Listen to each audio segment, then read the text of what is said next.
είναι εγκέφαλος Σαφίρ 2 από Renault Clio 1999 μοντέλο.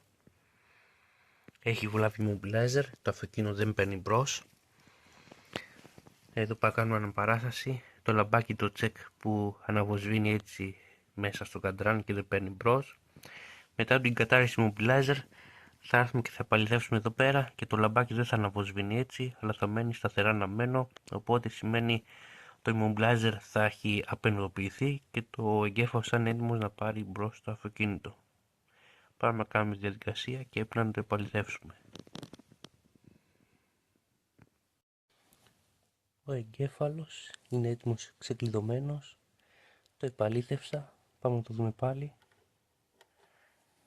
Εδώ πριν το λαμπάκι που αναβόσβηνε σταμάτησε πλέον να αναβοσβήνει. Πριν αναβόσβηνε γιατί σημαίνει ότι το immobilizer ήταν ενεργό. Τώρα με το που σαπρεθοποιήθηκε δεν αναβοσβήνει καθόλου. Πάμε να βγάλω πάλι άλλη μια φορά την τάση και να περιμένουμε πάλι για 10 δευτερόλεπτα. Θα δούμε ότι το λαμπάκι μένει σταθερά αναμένο.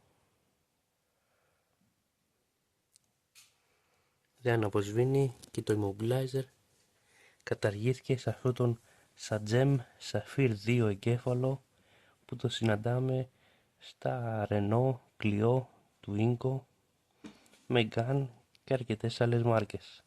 Αυτό ήταν λοιπόν, απενεργοποιήθηκε το immobilizer, είναι έτοιμος να κουμπώσει πάνω στο αυτοκίνητο και να πάρει μπρος στο αυτοκίνητο.